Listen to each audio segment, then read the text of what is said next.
everyone, welcome back from the holidays. Today we are going to be working with the You and Me collection from Echo Park, and it's all about kind of like Valentine's Day and hearts and love.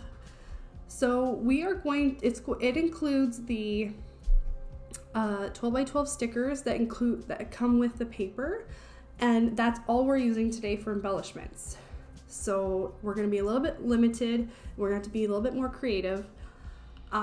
It also includes 12 sheets of paper, and there's 2 each of every paper in here. So there's 6 different double-sided papers.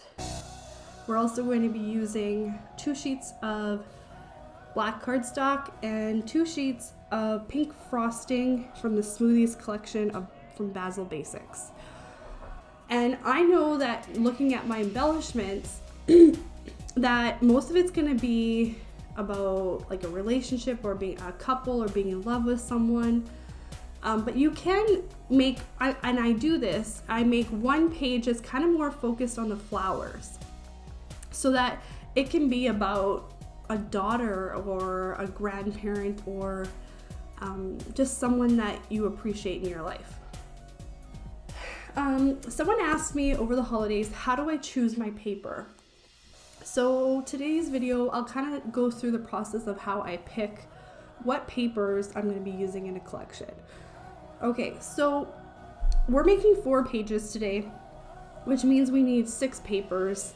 We need 4 background papers, and we need 2 accent papers. So what I mean by accent papers is that they're going to be cut up and used amongst all 4 of the pages in different formats. So those 2 accent papers really need to work with all 4 of the different kind of pages I want to make. So this paper right here has a lot of words on it, and I really like it. So I'm going to use it as an accent paper so that it's incorporated on more than one of my pages. So that's going to be my first accent page. The problem with it is that it's directional, right? The words only go one direction, so we're going to have to use that page in a limited kind of a way. Next, the back side of this has our 3x4 or 4x6 or different cutouts that we can use. So I'm not going to use this page as a background because I can use those cutouts as embellishments. Sorry. This is our only dark colored cardstock in this pack, so I'm choosing to use it as a background paper on my pink cardstock. I don't really like the flamingos on the back, so we're just going to kind of put it to the side. Now, almost every collection comes with a striped paper of some kind. Either it's vertically striped or, like in this case, it's like at an angle. And if it doesn't have a striped paper, it usually has like a plaid kind of a paper. And I almost always try to use this as an accent because the stripes are more bold on top of other patterns, so it stands out.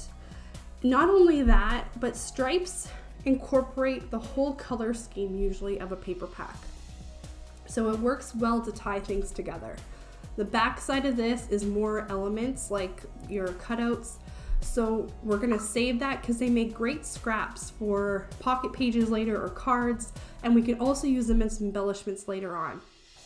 This flower paper here, it's a big bold pattern.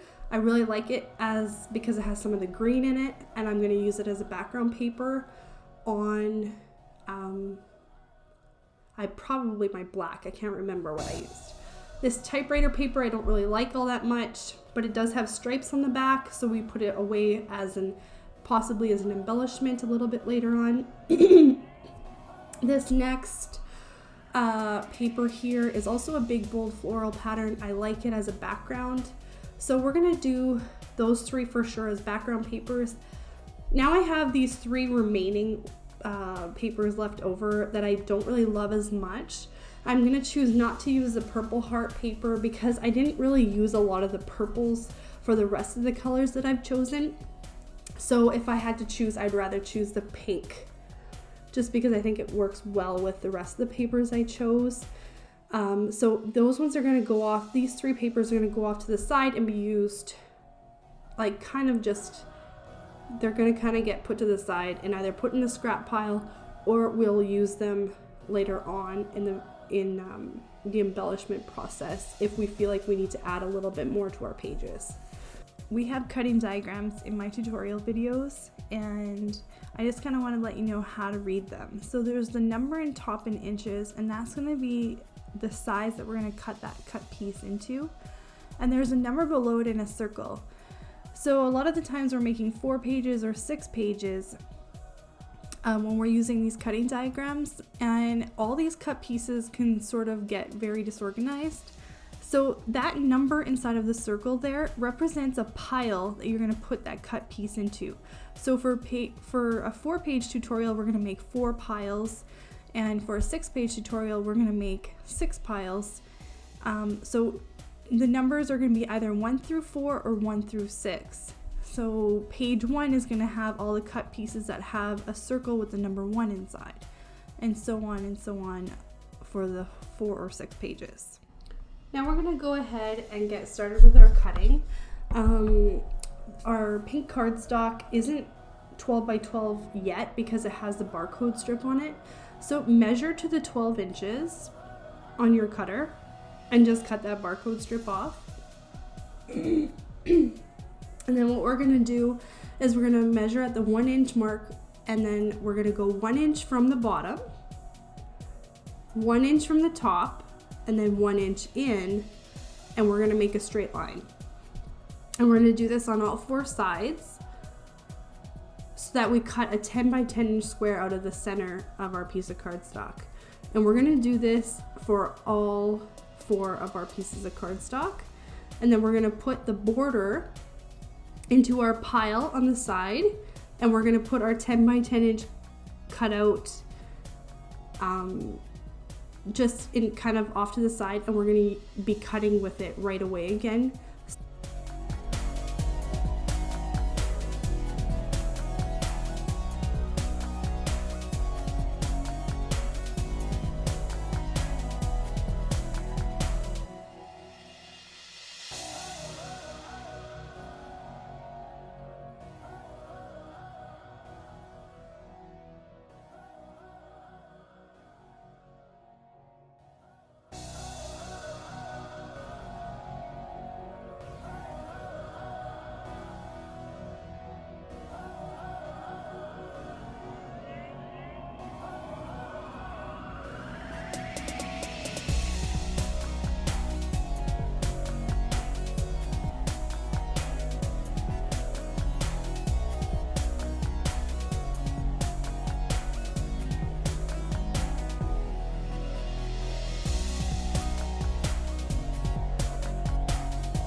Now we're going to go ahead and cut the backgrounds for our pages.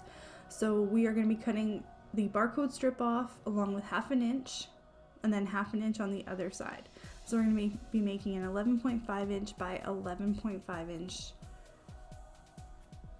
square for all of our background papers.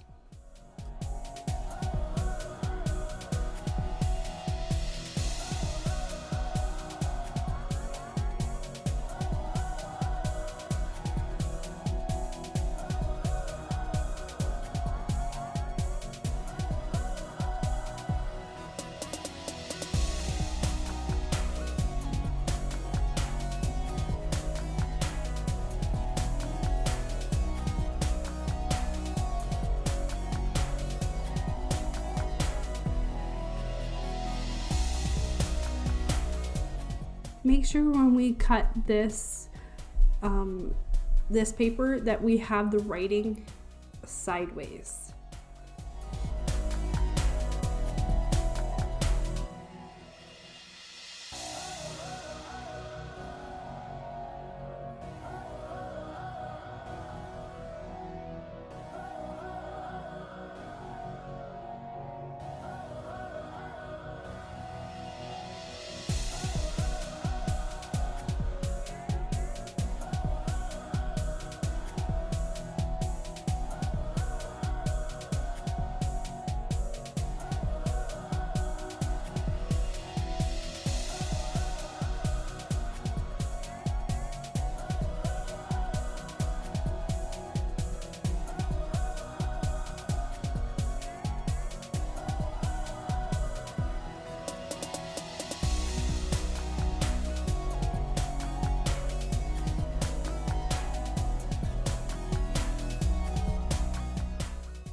I just want to note that I put white cardstock or black cardstock in place of where I would put my picture later, but you don't have to do this. You actually can just put your pictures on your pages right as you're making them. I do it simply because I don't want my pictures of my family on my tutorial.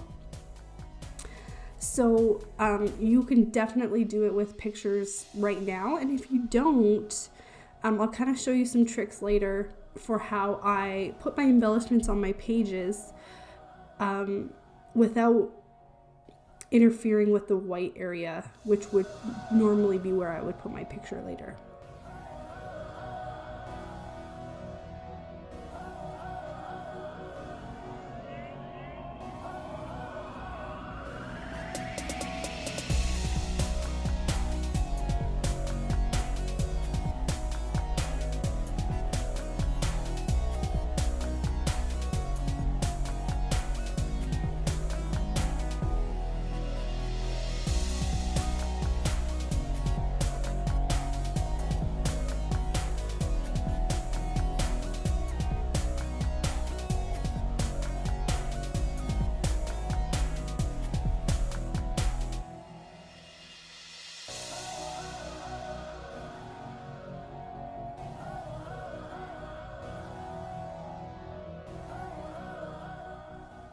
So you'll notice here that I added something in.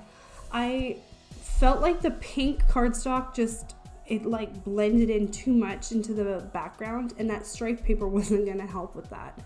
So I took my scrap piece of paper, that was the black piece, and I decided to make a mat behind that.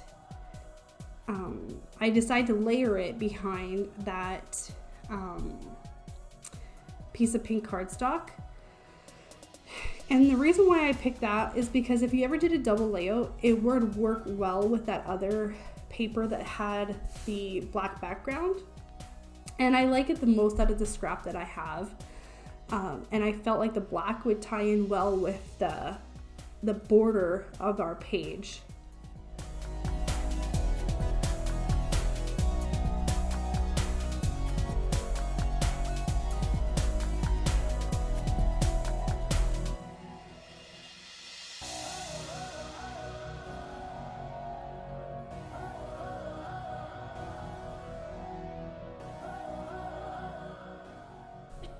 So because we already cut up that spare piece of paper, and because we don't have a lot of embellishments for this paper pack, I cut a few more pieces of that black cardstock, or that black pattern paper, sorry.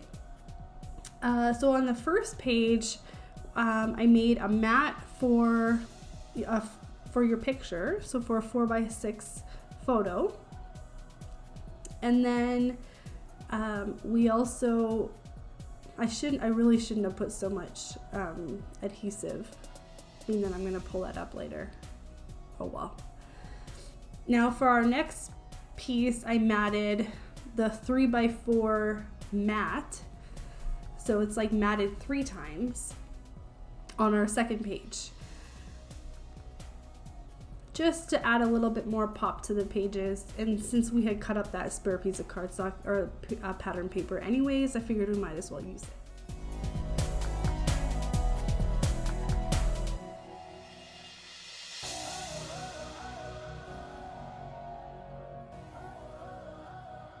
Now we're going to go ahead and get started with our embellishments. So when I look at my sticker sheet, being that I'm doing 4 pages, I kind of mentally tell myself I'm allowed to use this many embellishments. So I kind of separate it into quarters.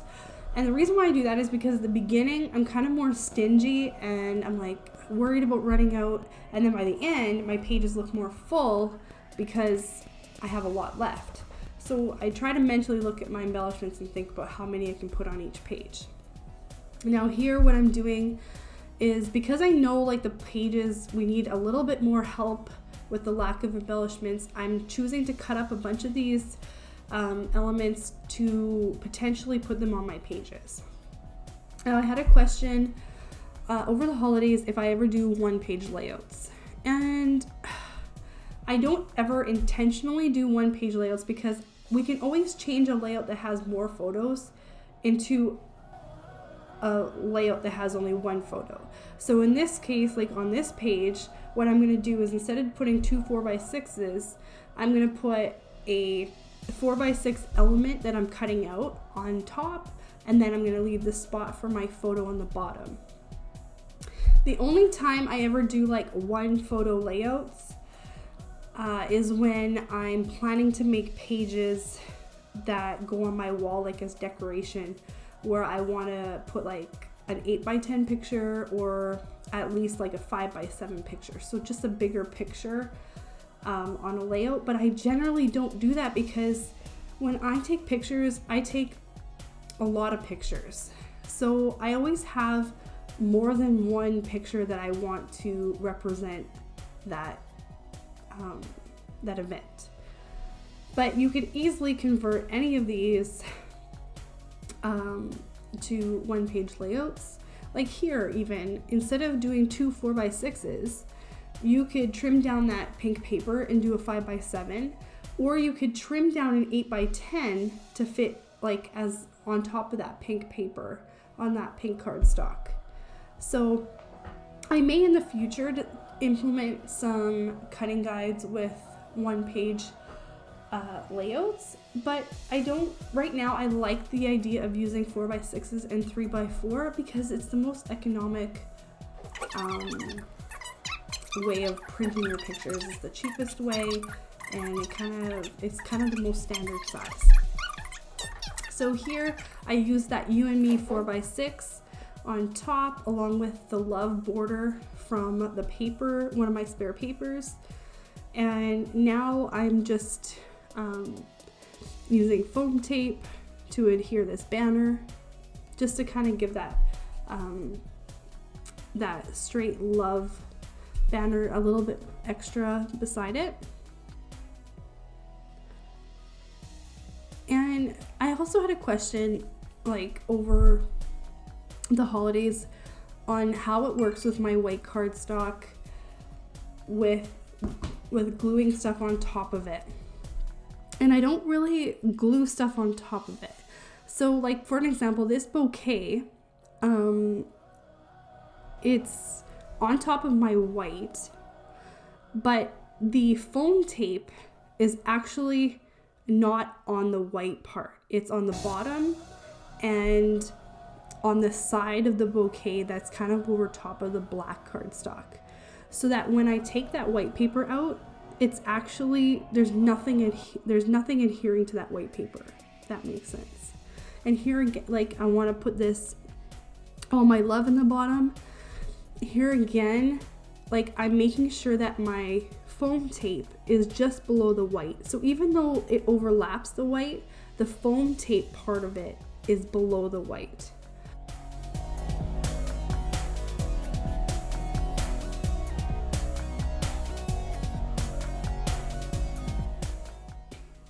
So now we're going to try and incorporate this banner on this page. It's a little bit too long for what I want, so I'm going to cut the love off and use that part on another page. We're going to put it on with foam tape. So I use the foam tape closer to the bottom of the banners. That way they're not sticking to like the white cardstock where I can pull the cardstock up after and put a picture. So I have it kind of on the bottom. And I still want the word love. So I'm going to use this other word here that was on the sticker sheet. And it's not going to look good there just sitting there. So I'm going to use this ticket because it has a good contrasting color to the love word. And so I'm just going to kind of peel up my photo mats here and kind of stick that ticket underneath, and it's just going to kind of tie in that banner along with the word love and make it stand out a little bit more. It just kind of, it seems like I don't really have like a way of doing things, but it seems like the more layers I can get with, especially with different shapes and sizes, like the more it ties itself in together better. So here I took the piece of patterned paper. I cut it, and I cut the little piece that says "Our love is a never-ending story." And because it's on its own up there in the corner, I want to try and incorporate at least 3 elements together, just to tie it in better. So that's what I'm choosing to do up there. I'm going to add 1 more element up there in the corner, and I'm just using foam tape and directly sticking stickers onto the page. So that's all I'm doing. That love banner that we had used on the first page, I just cut the 1 word love out of it and put it on there. That way there's sort of 3 elements up there, but they're different lengths. So besides the foam tape that I cut up with my scissors, I also used the little square foam pieces. I'm not sure what they're called. And I popped those hearts up with the little foamies. So I was having camera issues. My camera stopped recording and it was sliding out of the holder. So some of my elements, my embellishments, have foam tape on them already. It's because I peeled everything off and am trying to go back and re-put my stuff on to show you guys. Those that I Love You and the lined paper, they were cutouts from a paper, and then I put that love banner on top. I really do love having lined paper as an accent on the page, just because it looks so good with like some titling on top of it.